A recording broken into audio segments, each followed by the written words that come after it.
காசேதான் கடவுளப்பா, அந்த கடவுளுக்கும் இது தெரியுமப்பா.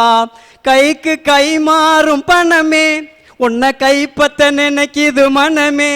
நீ தேடும் போது வருவதுண்டோ, விட்டு போகும்போது சொல்வதுண்டோ. காசேதான் கடவுளப்பா, அந்த கடவுளுக்கும் இது தெரியுமப்பா. ஐயா, அருமையான ஒரு முடிமேற்ற சொன்னீங்க. முயற்சி செஞ்சு செஞ்சு செஞ்சு பூரா வாழ்க்கையா முக்கா மண்டைக்கு கிடக்குறாங்களே, அவங்கள கூட வெற்றி எது தெரியுமாயா செய்ய வைக்குது? 250 ரூபாய் ஐயா. 250 ரூபாயை கொண்டு போய் கொடுத்தா குப்புன்னு உங்களை மாதிரி அப்படியே அழகான காரியா. ஐயா, பணம் இல்லைன்னா மரியாதை போயிருதியா. என் மாமியா வீட்டுக்கு போனேன் கல்யாணம் முடிச்ச புதுசுல. எங்கள் அத்தை ஒன்றுமே இல்லாமல் போனாலும், ஐயோ மருமகன் வந்துட்டார், வாங்க வாங்க மருமகன் வாங்க. உடனே சாப்பாடு போட்டாங்கய்யா, இன்முகத்தோடு போட்டு சாப்பிடுங்க மருமகனே, சாப்பிடுங்க, சும்மா கூச்சப்படாமல் சாப்பிடுங்க. 1000 நாய் திங்குது, நீங்கள் திங்கிறதுக்கு என்ன? ஐயா, இன்னைக்கு காசு இல்லைன்னா வீட்டுக்குள்ள நுழைய முடியுமா? முடியலையா. 1ஆம் தேதி சம்பளம் வாங்கிட்டு போனங்கய்யா வீட்டுக்கு. கதவை திறந்தோடனே சம்சாரம் ராரா ராரா ராரா சரசுக்கு ராரா ராகமே நீதிரா ஏலுக்கோ ராகரா சுவாசலோ சுவாசமை ராரா தோம் தோம் தோம் கம் கம் கம். இன்கம் போகுது. இப்படி ராரான்னு 1ஆம் தேதி கூப்பிட்டாயா, 25ஆம் தேதி டியூட்டி முடிச்சுட்டு போறேன். கதவை திறந்தோடனே லக லக லக லக லக லக லகல ఎందుకు వచ్చావురా? వెల్లురా వెళ్ళు, నిన్ను చంపేస్తానుங்கிறாயா. 1ஆம் தேதி அப்படியே அஷ்டலட்சுமியா இருந்தவ 25ஆம் தேதி மேக்கப் போடாத சந்திரமுகியா மாறி போயிடாயா. காரணம் என்னயா? வெள்ளைய பெல்லையா, வெள்ளைய பெல்ல. இந்த காதல்யா சில்றல்லன்னு வைங்க, அவ்வளவுதான் சிக்கல். கேட்டான், கண்ணே கமலா, என்னுடைய வாழ்க்கை பயணத்தில் கடைசி வரைக்கும் என் கூட வருவியா? அவ சொன்னான், டிக்கெட்டு மட்டும் நீங்கள் எடுக்கிறதா இருந்தால் எங்கே வேணாலும் வர்றேன் சுரேஷ் அப்படிங்குது. அதுக்கு தான் ஒருத்தர் எழுதுனா, அந்த ரமேஷின் வீட்டில் இருப்பதை போல வாஷிங் மிஷின் என்னிடம் இல்லை, அந்த ரமேஷின் வீட்டில் இருப்பதை போல கார்டு என்னிடம் இல்லை, என்னிடம் இருப்பதெல்லாம் ஒரே ஒரு இதயம்தான், ஏற்றுக்கொள்வாயா? அந்த பிள்ளை பதில் சொல்லிச்சு, தயவு செய்து அந்த ரமேஷின் விலாசத்தை சற்று தருகிறாயா? ஒன்றுக்கும் இல்லாத உன்னைய கட்டி என் கோமணத்தினோட 2 பேரும் தெரியறதா? அந்த சில்லற உள்ளவன் அட்ரஸை கொடுறாங்குது. சில்லறதான் காதலையும் சேர்த்து வைக்கும், குடும்பத்தையும் மகிழ்ச்சிப்படும். அன்பு இருந்தால் ஒரு 5 நாளைக்கு நல்லா இருக்கலாம். வேற பாச நேசம் முயற்சி இருந்தாக்க சார் மாதிரி 2.5 அடிக்கு மேலே எங்கிட்டும் போக முடியாது. ஆனால் துட்டு இருந்துச்சுன்னா 1ல இருந்து 20 வரைக்கும் கொண்டாட்டம் கொண்டாட்டம், 20ல இருந்து 30 வரைக்கும் திண்டாட்டம் திண்டாட்டம். ஐயா, சில்லற இருந்தா தாயா வாழ்க்கை முழுசு வெற்றியும் காணலாம், சந்தோஷமா இருக்கலாம்யா. ஐயா, கண்ணுக்கு தெரியாம உயிரை கொடுக்கறது கடவுள்யா. கண்ணுக்கு தெரியாம, நம்ம மனிதனுடைய கண்ணுக்கு தெரியாம உயிரை கொடுத்து கடவுள், கண்ணுக்கு தெரிஞ்சே உயிரை கொடுக்கறது டாக்டர்யா.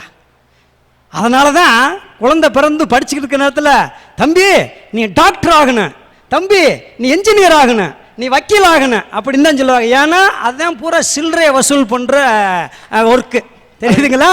தம்பி நீ நல்ல அன்புள்ளவனா வளர்ந்து எனக்கு சோறு யாரும் சொல்றது கிடையாது.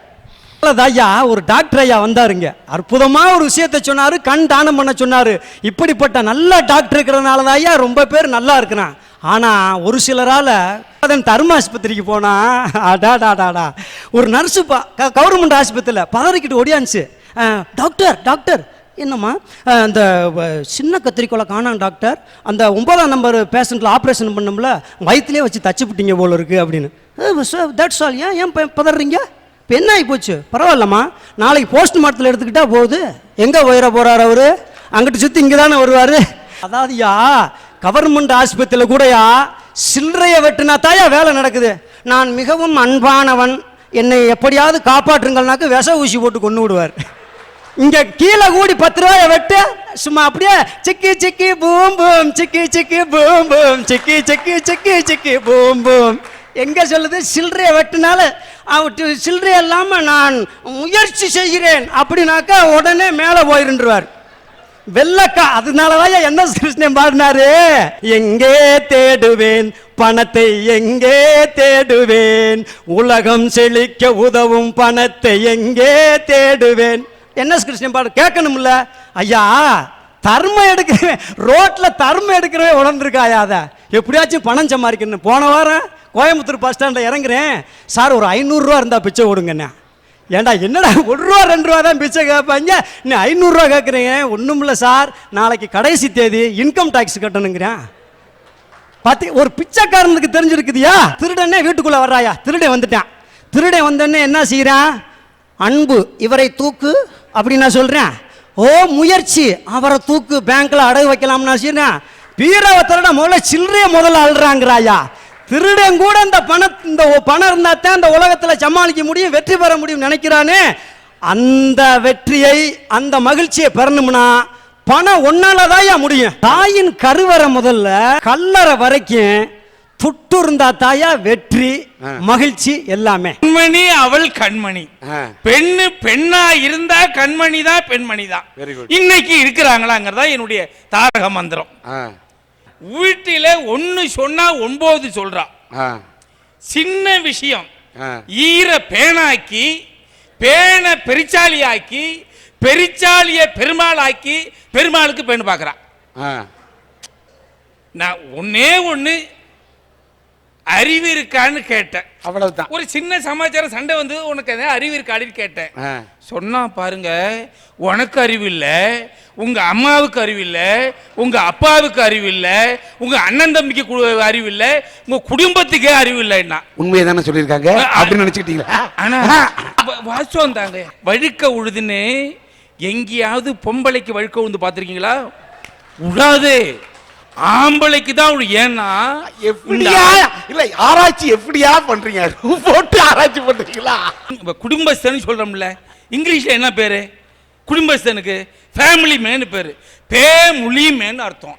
பே அடிச்சா எப்படி முழிச்சுக்கிட்டு இருப்பானோ அந்த மாதிரி முழிச்சுக்கிட்டு இருப்பான். சாப்பாடு போடும்போது என் மூஞ்ச உத்து உத்து பார்த்து போடுவான். நான் என்ன நினைச்சுக்கிட்டேன், நம்ம அழகா அவ ரசிக்கிறா போலன்னு நினைச்சுக்கிட்டேன். நான் கேட்டேன், நீ சாப்பிடுன்னு. அவ சொன்னா, இருந்தா சாப்பிட்றேன் நீங்க சாப்பிடுங்கண்ணா. இருந்தா சாப்பிட்றேன் நீங்க சாப்பிடுங்கன்னா என்ன அர்த்தம்? சாப்பாடு இருந்தான்னு நம்ம ஆம்பளை நினைச்சுக்கிட்டு இருக்கோம். அப்புறம் தான் தெரிஞ்சது, நீங்க உயிரோட இருந்தா நான் சாப்பிட்றேன்னு அர்த்தம். கோபம் வந்து ஒரு நாள் சொன்னேன், உன்னை கல்யாணம் பண்ணிட்டு நான் தற்கொலையே பண்ணிக்கலாம் போல இருக்குன்னு. நீங்க சொன்னதை என்னைக்கு தான் செஞ்சீங்கிறான். பெண்ணு பெண்ணா இல்ல, அவ கண்மணியாவும் இல்ல. ஐயா, எங்க ஊர்ல எல்லாம் ஒரு சொல்லு இருக்கு. என்னன்னா, அரசனை நம்பி புருஷனை விட்ட கதைன்னு சொல்லுவாங்க. இன்னைக்கு இருக்கிறவெல்லாம் இருக்கிறத விட்டுட்டு பறக்கிறதுக்கு ஆசைப்படுறான். ஆஃபரை நம்பி அறிவை விடுறான், பணத்தை நம்பி பாசத்தை விடுறான், காதலை நம்பி கடமையை விடுறான். இப்படி ஒவ்வொன்றா எதையாவது ஒன்றுக்கு ஆசைப்பட்டு ஏமாந்துக்கிட்டே தான் இருக்கான். ஐயா, ஒரு நாட்டினுடைய கலாச்சாரம் எப்படி இருக்கக்கூடாதுங்கிறத அமெரிக்காவை பார்த்து தெரிஞ்சுக்கணும். ஆனால் ஒரு நாட்டினுடைய தலைவன் எப்படி இருக்க வேண்டும்ங்கிறதையும் அதே அமெரிக்காவை பார்த்து தான் தெரிஞ்சுக்கணும்.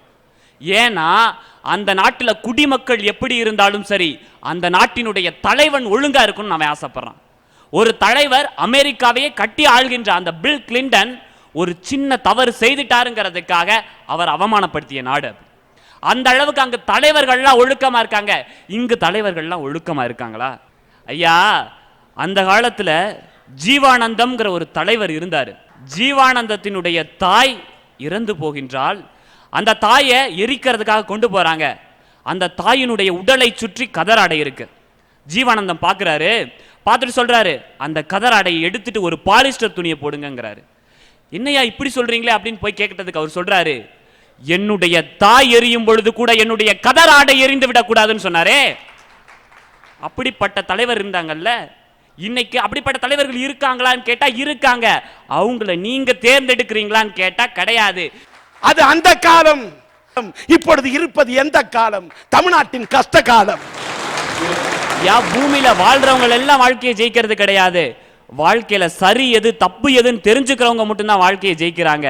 அப்படி ஏமாறாமையும் மற்றவங்களை ஏமாத்தாமையும் நீங்க இருந்தீங்கன்னா மட்டும்தான் வாழ்க்கையில ஜெயிக்க முடியும்னு சொல்றீங்க.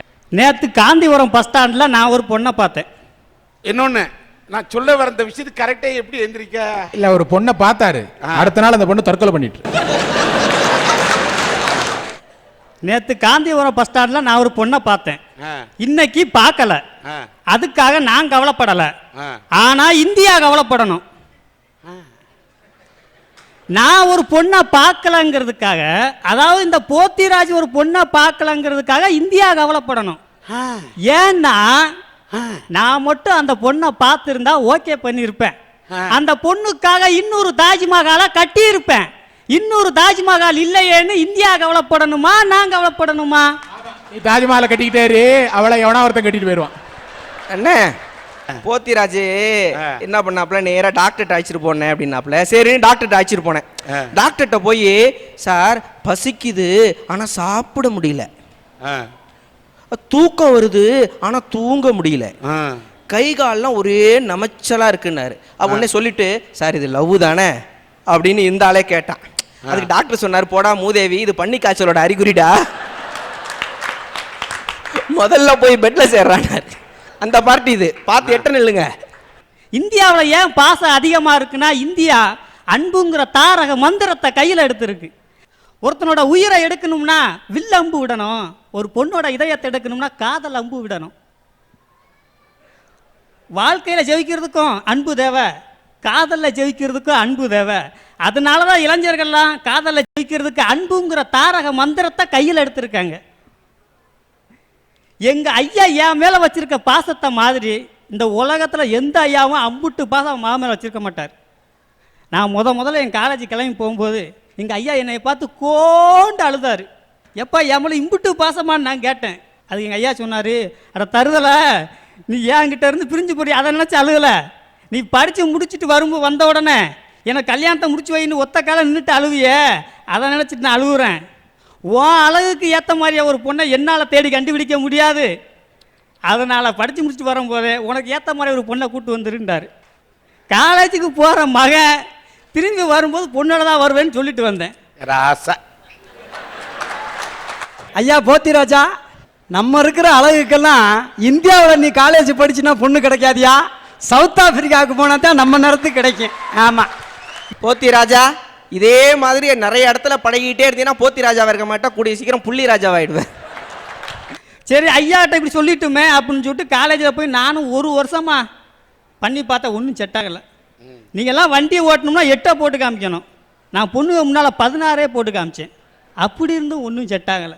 நான் தெரியாமல் தான் கேட்குறேன், எங்கள் தாத்தா கிட்ட இருக்கிற அன்பை எங்கள் பாட்டி மேலே காட்டுறாரு, எங்கள் அப்பா கிட்ட இருக்கிற அன்பை எங்கள் அம்மா மேலே காட்டுறாரு. என்கிட்ட இருக்கிற அன்பை நான் யார் மேலேயா காட்ட?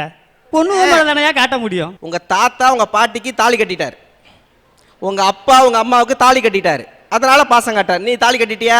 கட்டுவையா இனிமே? ஃபிகரோட நீங்க பீச்சில் வீடு கட்டி விளையாடுறதோட அருமை, ஃபிகரோட அண்ணன் உங்களை ஊடு கட்டி அடிக்கிறப்ப தாயா உங்களுக்கு புத்தி வரும். ஏம்மா, சண்டைனா சட்டை கிளியத்தான் செய்யும், காதல்னா அடி விழத்தாமா செய்யும். சண்டையில் கிளியா சட்டை எந்த சட்டை இருக்கு? அதனால நானும் இளைஞர்களும் காதலை ஜெயிக்கிறதுக்கு அன்புங்கிற தாரக மந்திரத்தை கையில் எடுத்துருக்கோம். உண்மையிலே வீட்டில் இவனை பெத்தாங்களா தவிட்டுக்கு வாங்கினாங்கன்னு தெரியல. பெத்தவங்க அப்படி சொல்லுவாங்களா, பொண்ணை நீயே பார்த்துக்கொன்னே, தாய் அப்படி விட்டுருவாளா பொண்ணை பார்க்கறதுக்கு? பொண்ணு வீட்டில் போய் பேரம் பேச வேண்டாம். பொண்ணுக்கு நீங்க என்ன போடுவீங்க? அங்க இங்க சுத்தி மேட்டுக்கு வரேன். நாங்க கழுத்துல நகையை போடுவோம், காதுல கம்மல் போடுவோம், கையில வளையல் போடுவோம். அதே இது பொண்ணு வீட்டுக்காரன் மாப்பிள்ளை வீட்டுக்காரன் கேட்கான், நீங்க என்ன போடுவீங்க? மாப்பிள்ளை வீட்டுக்காரன் தெளிவா சொல்லுதான், நீங்க போட்டிருக்கெல்லாம் வித்து நாங்க வாயில போடுவோம், அதை நீங்க கண்டுபிடிச்சிட்டாங்கன்னா உங்க பொண்ணை நாங்க தூக்கல போடுவோம், எல்லாம் தெரிஞ்சு போச்சுன்னா திருட வந்து கலாண்டு போயிட்டான் நாடகம் போடுவோம். இதெல்லாம் இருக்க, இதை தாண்டி ஒரு தாயும் தந்தையும் நீரே பொண்ணை பார்த்துக்கலான்னு சொல்லுவாங்களா? பக்கத்து வீட்டு பொண்ணுக்கு ரயில்வேல மாப்பிள்ளைன்னாங்க, ஆத்திர அவசரமா சென்ட்ரல் கவர்மெண்ட் மாப்பிள்ளைன்னு கட்டி கொடுத்துட்டாங்க. ஒரு 15 நாள் கழிச்சுது, புள்ள அழுதுட்டு ஓடி வந்தது. என்னம்மா ஆச்சுன்னு ரயில்வே மாப்பிள்ளைன்னு சொன்னாங்க. என் வாழ்க்கையே தண்டவாளமா போச்சுனானுது. அட ஏதோ ஒரு பஸ்ஸில் ஏமாத்தலாம், காரில் ஏமாத்தலாம், ரயில் என்னம்மா ஏமாத்துறாங்கன்னு கேட்டேன். மாப்பிள்ளை ரயில் நின்னா ஓடிக்கிட்டு இருக்கிறாரு, ரயில் ஓடிடுச்சுன்னா நின்றுகிட்டு இருக்கிறாருன்னுது. இது என்ன வேலைடா, ரயில் நின்னா ஓடுறது, ஓடுனா நிக்கிறதுன்னு கேட்டா ரயில்வே ஸ்டேஷன்ல முறுக்கு விற்கிற வேலையாமாங்க. எப்படி எல்லாம் ஏமாத்துறான், விளம்பரத்தை பார்த்து வாழ்க்கையவே நாம தொலைச்சுக்கிட்டு இருக்கிறோம். ஐயா இதெல்லாம் பரவாயில்ல, இன்னைக்கு பிறக்கிற குழந்தைகளுக்கெல்லாம் பல்லு முளைக்குதோ இல்லையோ கையில செல்லு முளைச்சுக்குதுங்க. ஒரு ஆத்திர அவசரத்துக்கு அப்பனாத்தாளை கூப்பிடுறதுக்கு கொண்டுட்டு போடான்னு கொடுத்துட்டா கூட இருக்கிற பிள்ளைகளெல்லாம் கிளிக் கிளிக் கிளிக்குன்னு படம் பிடிச்சிட்டு வந்திருக்கிறான். ஒரே ஒரு நாள் மிஸ்டு கால் வந்ததுங்க. கிறங்க தொலைதுன்னு கமெண்ட் விட்டுருந்தா பிரச்சனை இல்லை. திருப்பி இது அதிர்ச்சுது. பார்த்தோம்னு சொன்னா ராங் நம்பரா போச்சு. அதோட விட்டு தொலைச்சாங்களா. மறுபடியும் 2 பேரு நம்பர் பிஸியா பேச ஆரம்பிச்சாங்க. கொஞ்ச நாள்ல பார்த்தா ஏடான்னு போட்டு ரெண்டுமே என்கேஜா போச்சு. ஒரு 6 மாசம் ஆச்சு. அடையாளமே தெரியல. ஹெல்மெட் சிகப்பு டிஷர்ட் மட்டும் இந்த மெசேஜில் வந்தது. மூக்கு மூலியமா போன புள்ள 3 மாசம் கழிச்சு பார்த்தா வாய்மகரமா வந்து நிக்குதுங்க. என்ன ஏதுன்னு கூட கேட்கல. ஒரு கலாச்சாரம் ஒரு 6 மாசமா செல்போன்ல பேசணும்னு நம்பி தன்னுடைய வாழ்க்கையவே தொலைச்சிட்டு வந்துருச்சுங்க. ரோட்ல ஒரு கார் 20 கிலோமீட்டர்ல போச்சுங்க. சைக்கிளும் 20ல போச்சு. கார் 40ல போச்சு. சைக்கிளும் 40ல போச்சு. கார் 80ல போச்சு. சைக்கிளும் 80ல போச்சு. கார்காரனுக்கு ஒரே சந்தேகம். இறங்கி வந்தான். ஏன்டா டேய், நீ என்ன மனுஷனா இல்ல மிருகமா இப்படி காருக்கு சரியா வாரியேன்னா? சைக்கிள்காரன் அமைதியா சொன்னான், டேய் ஒரு ஓரத்தில் நான் பேசாம போயிட்டு இருந்தேன், வேட்டை பம்பரில் மாட்டி நீ தானே எழுதிட்டு போனீனா. அது மாதிரி அமைதியா போயிட்டு இருக்கிற சைக்கிள் வாழ்க்கைய ஜிகிஜிலிப்பாங்காட்டி குழந்தைக்கு கிழக்கையாட்டி தோட்ட புடுங்குற மாதிரி வித்தைகளை காட்டி காரோட போய் சேரோட விழுந்து நாரோட போய் நாசமா போச்சு. காற்று வந்து ஊதினால்தான் இசைப்பேன் என்று இருக்கிற புல்லாங்குழலாக இல்லாமல் காற்று பட்டாலே அதிரக்கூடிய வலம்புரி சங்காக வாழ்பவர்கள், முயற்சி செய்பவர்கள். ரஷ்ய தேசம் விண்கலனை நிலவுக்கு அனுப்பி மார்தட்டி கொண்டிருந்த நேரத்திலே அமெரிக்காவுடைய அதிபராக இருந்த ஜான் கென்னடி இடத்திலே போய் பத்திரிகை நிருபர்கள் கேட்டார்கள். அப்பொழுது ஜான் கென்னடி சொன்னான், ரஷ்யா விண்கலனை அனுப்பி இருக்கலாம், ஆனால் அந்த நிலவிலே முதலிலே காலடி வைப்பவன் எங்கள் அமெரிக்கனாக இருப்பான் என்று சொன்னான். என்ற மீது அவனுக்கு இருந்த நம்பிக்கையை நினைத்து பாருங்கள். நீல் ஆம்ஸ்ட்ராங் அந்த அழகிய நிலவிலே தன்னுடைய கால் தடத்தை பதித்து விட்ட பிறகு பத்திரிகையாளர்களிடத்திலே சொன்னான், இது ஒரு மனிதனுடைய சிறிய கால் தடமாக இருக்கலாம், ஆனால் இதுதான் மனித குலத்தின் மிகப்பெரிய காலடி என்று சொன்னான். என்றால் அந்த முயற்சியை நீங்கள் நினைத்து பாருங்கள். 14ஆம் நூற்றாண்டிலே கலீலியோ பிறந்த பிறகுதான் தொலைநோக்கி கண்டுபிடிக்கப்படுகிறது. வானத்தை பார்த்து சொன்னார்கள் 9 கோள்கள் இருக்கின்றன, 27 நட்சத்திரம் இருக்குன்னு. ஆனா 7ஆம் நூற்றாண்டில் வாழ்ந்த நம்முடைய ஞானசம்பந்தர் பெருமான் தேவாரத்திலே கோளறுபதிகத்தில் எழுதினார், ஐயா மாசரு திங்கள் கங்கை முடிமேல் அணிந்து என் உளவே புகழ்ந்த அதனால் ஞாயிறு திங்கள் செவ்வாய் புதன் வியாழன் வெள்ளி சனி பாம்பிரண்டு மிகவே அவை நல்ல நல்ல ஆசரு நல்ல நல்ல என்று எழுதினாரே. அடியாருக்கு நல்ல அடியாருக்கு இல்லவே. ஐயா மேலை உலகம் எதை விண்கலனையும் செயற்கைக்கோளையும் அனுப்பி வெளியில் தேடியதோ அவர்களுக்கும் விடை கிடைத்தது. சித்தனாக ஞானியாக முனிவனாக காட்டுக்குள்ளே அமர்ந்து கொண்டு கண்களை மூடிக்கொண்டு உணவு இல்லாமல் காற்றையே சுவாசித்து எதை உள்ளே தேடினார்களோ நம்ம ஆன்மீக பூமி, அவர்களுக்கும் விடை கிடைத்தது.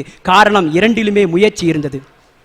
நண்பர்களே, ஒன்றை சொல்லுகிறேன். நீங்கள் அறையிலே சுவாசிக்கிறீங்க, இது தொலைக்காட்சியில் பார்த்துட்டு இருக்கவங்க வீட்டில் சுவாசிச்சுட்டு இருப்பாங்க இல்லையா? ஒரு நாசின் வழியா காற்று உள்ள போது இன்னொரு நாசி வழியா காத்து வெளியில வருது. வெளியில வரக்கூடிய காத்துல கிருமிகள் இருக்கு, அது இன்னொருவரை தாக்கலாம் இல்லையா? அந்த கிருமி நம்மை தாக்காமல் இருப்ப பாதுகாக்கிறது எது? ரத்தத்தில் உள்ள வெள்ளை அணுக்கள் இல்லையா? நண்பர்களே, நீங்கள் சும்மாக இருந்தாலும் கூட சுவாசித்துக் கொண்டிருந்தால் கூட என்ன அர்த்தம் என்றால், ஒவ்வொரு நிமிடமும் நீங்கள் வாழ்வதற்காக அந்த கிருமிகளுக்கு எதிராக சுவாசத்தின் மூலமாக முயற்சி செய்து கொண்டிருக்கிறீர்கள், போராடி கொண்டிருக்கிறீர்கள் என்பதுதான் ஐயா அர்த்தம். முடியாது என்பதை இந்த உலகம் உன்னுடைய முதுகில் வேண்டுமானால் எழுதிவிட்டு போகட்டும், ஆனால் உன்னுடைய இதயத்தில் எழுதுவதற்கு நீ ஒரு நாளும் சம்மதிக்காதே.